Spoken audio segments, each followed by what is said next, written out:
Hello guys, कैसे हैं आप लोग। और एक बार फिर से आप लोग का स्वागत है मेरे YouTube channel readable study point में।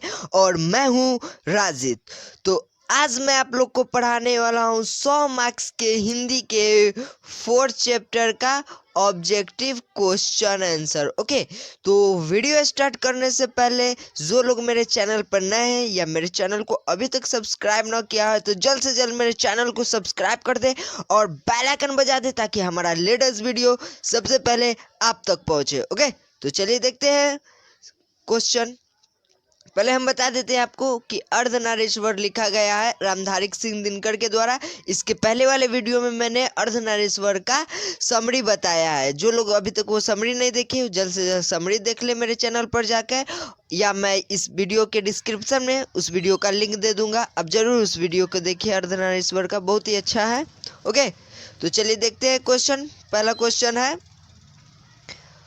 अर्धनारीश्वर के निबंधकार कौन है। अर्धनारीश्वर के निबंधकार कौन है? तो आप सबको पता है कि रामधारी सिंह दिनकर अर्धनारीश्वर के निबंधकार है। ओके, तो इसका आंसर सी क्या होगा, राइट हो जाएगा। ओके, चलिए अगला प्रश्न देखते हैं। अगला प्रश्न है कि अर्धनारीश्वर किसका कल्पित रूप है। तो अर्धनारीश्वर शिव और पार्वती का कल्पित रूप है। ठीक, शिव जी आधा भाग में, शिव जी एक ही शरीर में आधा भाग में शिव जी है, आधा भाग में पार्वती जी रहती है, तो इसी को कहते हैं अर्धनारीश्वर। तो अर्धनारीश्वर किसका कल्पित रूप है? तो शिव जी और पार्वती जी का। ओके, तो आंसर ए क्या होगा, करेक्ट होगा। ओके, चलिए अगला क्वेश्चन देखते हैं। अगला क्वेश्चन है कि पुरुष रूप तो वृक्ष बन गया, पुरुष रूप तो वृक्ष बन गया, पर नारी को उसने बना दिया, यानी नारी को उसने क्या बना दिया? तो नारी को उसने लता बना दिया। ओके, तो इसका आंसर सी क्या होगा, करेक्ट होगा। आंसर सी करेक्ट होगा।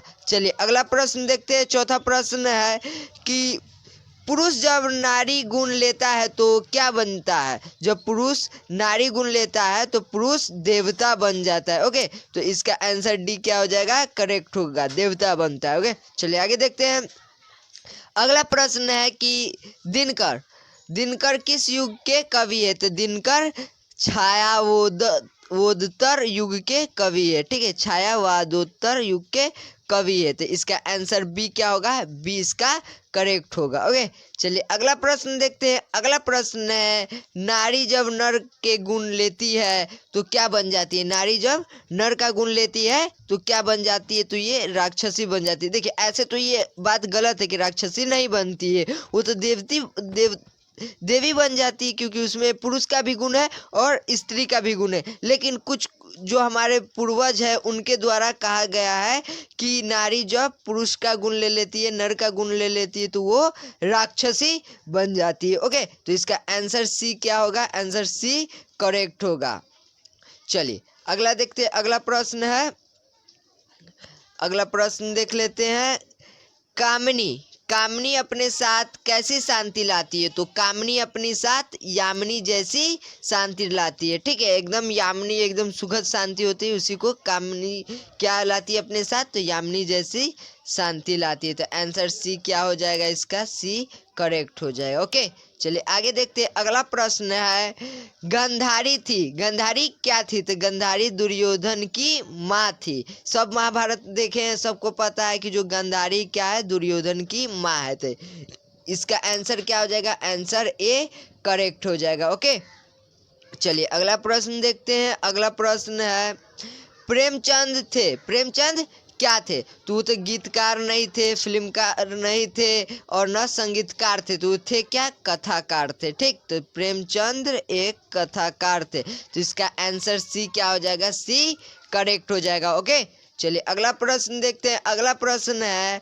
किसने कहा कि जब नारी नर का गुण ले लेती है तो राक्षसी बन जाती। किस आदमी ने कहा कि नारी जब नर का गुण लेती है, नारी जब नर का गुण लेती है तो वो राक्षसी बन जाती। किसने कहा? तो ये बात प्रेमचंद जी ने कहा। ठीक, किसने कहा, प्रेमचंद ने। तो आंसर क्या होगा, ए करेक्ट होगा। ओके, चलिए अगला प्रश्न देखते हैं। अगला प्रश्न है कि स्त्री गुण वाला पुरुष क्या कहलाता है। तो स्त्री गुण वाला पुरुष अस्त्रैन कहलाता है। ठीक, तो इसका आंसर बी क्या होगा, करेक्ट होगा, अस्त्रैन।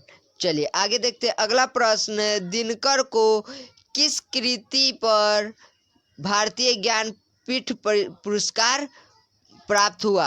किस कृति पर, यानी कौन सी कृति पर दिनकर जी को भारतीय ज्ञानपीठ पुरस्कार प्राप्त हुआ? तो ये मैंने अपने समरी वाले वीडियो में बताया है कि उर्वशी कृति के लिए इनको भारतीय ज्ञानपीठ पुरस्कार मिला है, उर्वशी। तो इसका आंसर बी क्या होगा? आंसर बी करेक्ट हो जाएगा। ओके, चलिए आगे देखते हैं अगला प्रश्न है। युद्ध और शांति की समस्या पर लिखी गई काव्य कृति है, कौन सी काव्य कृति है? तो युद्ध और शांति पर लिखी गई काव्य कृति कुरुक्षेत्र है। कुरुक्षेत्र ही शांति और युद्ध पर लिखा गया है। तो इसका आंसर बी क्या हो जाएगा? करेक्ट हो जाएगा। ओके, चलिए अगला प्रश्न देखते हैं। अगला प्रश्न है कि बुध, जो बुध भगवान है, भगवान बुध और महावीर ने स्त्रियों को कौन सा अधिकार दिया? बुध भगवान और महावीर ने स्त्रियों को कौन सा वरदान दिया? ओके, तो इसका आंसर हो जाएगा भिक्षुनी का वरदान दिया। मतलब कि महिला भी, नर स्त्रियां भी क्या बन सकती है? भिक्षुनी बन सकती है। किसने दिया? तो बुध भगवान और महावीर जी ने। तो इसका आंसर क्या हो जाएगा? आंसर बी करेक्ट हो जाएगा। ओके, चलिए अगला प्रश्न देखते हैं। अगला प्रश्न है कि स्त्रियों को भिक्षुनी बनने का अधिकार किसने छीन लिया? स्त्रियों से भिक्षुनी बनने का अधिकार किसने छीन लिया? तो इसका आंसर होगा दिगंबर ने ये छीन लिया। दिगंबर जैन धर्म का ही एक पार्ट है, जैन धर्म का ही पार्ट है। महावीर के बाद जैन धर्म दो भाग में बढ़ गया था, एक का नाम था श्वेतंबर और दूसरा का नाम था दिगंबर। ठीक है, तो श्वेतंबर में सब श्वेत वस्त्र धारण करते थे, लेकिन दिगंबर में लोग वस्त्र ही धारण नहीं करते थे, वस्त्र को त्याग दिए थे, नंग शरीर रहते थे। तो उस स्थिति में स्त्रियां नहीं रह सकती। समझ में आया? चलिए आगे देखते हैं। अगला प्रश्न है, अगला प्रश्न देखते हैं कि दिनकर जी, जो दिनकर जी है कि उनकी पहली कविता कब प्रकाशित हुई? दिनकर जी की पहली कविता कब प्रकाशित हुई? तो 1925 में उनकी पहली कविता प्रकाशित हुई। उस कविता का नाम था छात्र सहोदर। तो इसका आंसर बी क्या हो जाएगा? करेक्ट हो जाएगा। ओके, 1925 में प्रकाशित हुई थी। चलिए अगला प्रश्न देखते हैं। अगला प्रश्न है, कौन सी कृति रामधारी सिंह दिनकर की लिखी हुई नहीं है? यानी में से कौन सा, पूरा टोटल में से कौन सा ऐसा कृति है जो रामधारी सिंह दिनकर ने नहीं लिखी है? तो उनका जो कृति नहीं है वो साकेत है। साकेत रामधारी सिंह दिनकर नहीं लिखे हैं। ओके, तो इसका आंसर क्या हो जाएगा? आंसर डी करेक्ट हो जाएगा। आगे देखते हैं अगला प्रश्न। अगला प्रश्न है, दिनकर जी का जन्म कहाँ हुआ था? तो दिनकर जी का जन्म सिमरिया में हुआ था। सिमरिया जगह में हुआ था जो बेगूसराय में है। तो इसका आंसर ए क्या हो जाएगा? करेक्ट हो जाएगा। ओके, चलिए अगला देखते हैं। दिनकर जी का जन्म कब हुआ था? तो दिनकर जी का जन्म 1908 ईस्वी में हुआ था। तो इसका आंसर बी क्या हो जाएगा?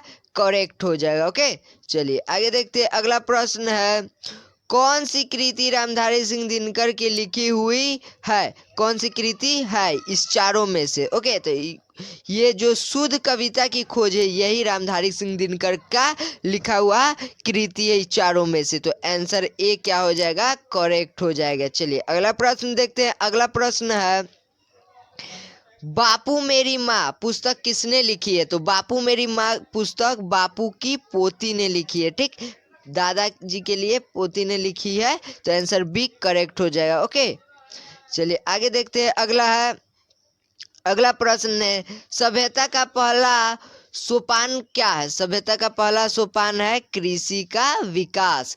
कृषि के विकास से ही मनुष्य का सभ्यता चेंज हो गया, वो एकदम अच्छे तरह से, अच्छे ढंग से रहने लगे। तो यही है सभ्यता का पहला सोपान कृषि है। ओके, चलिए आगे देखते हैं।